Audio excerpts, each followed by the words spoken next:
जी news गणराज्य की बात। देवेंद्र फडणवीस जाणून बुजून संपवत आहे भाजपमधील मराठ्यांचे नेते, मनोज जरांगे यांचा आरोप। मी अहिल्यानगरीतून महत्त्वाचा संदेश सांगतो मराठ्यांना, मराठ्याच्या विशेष नेत्याला, सगळ्या पक्षातल्या। देवेंद्र फडणवीस जाणून बुजून मराठ्यांचे नेते संपवायला लागलाय। आमचा कैलवास नाही, तुम्ही सावध व्हा। मराठ्यांच्या अधिकाऱ्याला सुद्धा त्रास व्हायला लागलाय। देवेंद्र फडणवीस जाणून बुजून मराठ्यांचे अधिकारी संपवायला बघतोय, मराठ्यांचे नेते पण संपायला बघतोय। सावध व्हा। सगळ्या मंत्र्याला त्यांनी स्वतःची उडी दिली, एक एक सगळ्याला काय काम चाललंय तिथं ते पुरं त्याला कळतंय। इतका बेभरोशी माणूस असतो का? तुझ्या पक्षात आलेत ना ते आता, तरी तू उडी तुला एक एक, म्हणजे किती आतल्या गाठीचा माणूस आहे देवेंद्र फडणवीस बघा। आणि कसा पक्ष ते भाजप ना, वेगळंच होतं आणि वेगळंच केलं याने भाजपच। सत्तेवर येण्यासाठी न येणारे लोक भेडून घेतले बा त्यांनी। नारायण राणे साहेब कवा तिकडे जाऊ शकत नाही, नेले वरगडून बघा। शिंदे साहेब तिकडे कवा जाऊ शकत नाहीत, नेले। अजित दादा पवार कवाच जाऊ शकत नाही, नेलं।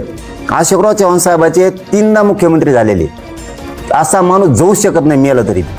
बघा तुम्ही त्यांनी किती मराठ्यांचे किती डाव टाकले, जावं लागलं।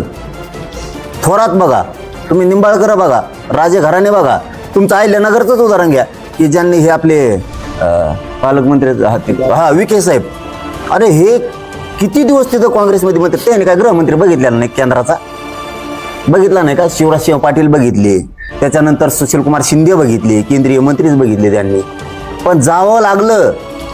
ही दशा आहे मराठ्यांची, हे तुम्हाला आतल्या आत पटतंय त्यांना। हो पण आता मीडियात येणार ते, मी असं विचारलं की नाही नाही नाही नाही आम्ही लोक खुश येते, बळच हाताळ गाडी देत, पण आतून यांना सगळ्याला माहिती ह्यो माणूस गिअरमध्ये आणून संपवायला लागला। तुम्हाला मी असे शेकडो सांगू शकतो, हजारो म्हणलं तरी बघ, जी नेता कधी जाऊच शकत नाही त्याला सुद्धा दाब दडप करून धमक्या देऊन तिकडे घेऊन गेलाय। आता बिचाराला राहणं आलं, ते भाजपमधलंही संपेत आहे, ते भाजपमधले संपेत आहे देवेंद्र फडणवीस। त्या सुधीर मुनगंटीवार साहेबाची त्याची अशी फजिती केली, ते एकनाथ खडसे ती फजिती, ते नितीन गडकरी साहेब ते तर दिल्लीत सोडिनात आता। असे त्यांच्यात कित्येक तर नेते ते सत्तेसाठी ना यांच्या लोकांना लाथा आणतंय।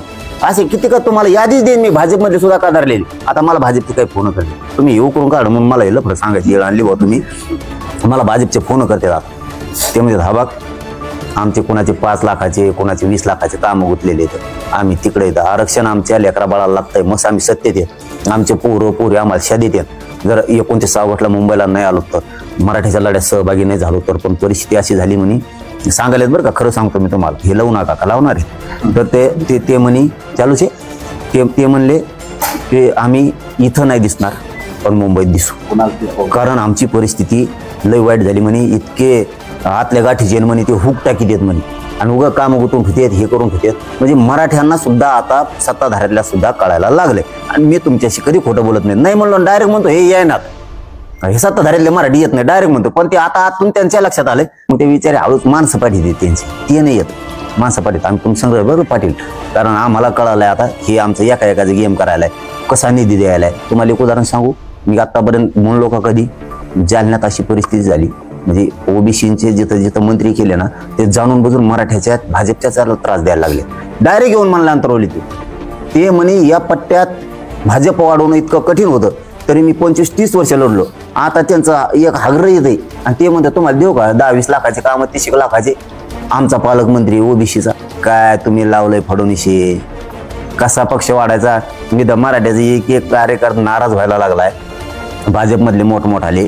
मला सोलापूरमध्ये सुद्धा हे सांगितले, फक्त मी आज नाव विचारतो आणि ते जर म्हणले आमचं नाव सांगा, उद्या मीडियात सांगितलंच की हे माणसं म्हणतात असा त्रास आहे। म्हणजे ओबीसी जिथं मंत्री झाला तिथं त्रास व्हायला लागलाय, नांदेडला त्रास व्हायला लागलाय। आमचे पालकमंत्री होते मराठ्याचे, त्रास देतात का ओबीसीला? दाखवा बरं त्रास दिल्याला तुमच्या हारलंय मोठे, मग ते नाव नको सांगायचं, त्यांचे आधीच पैसे चालले।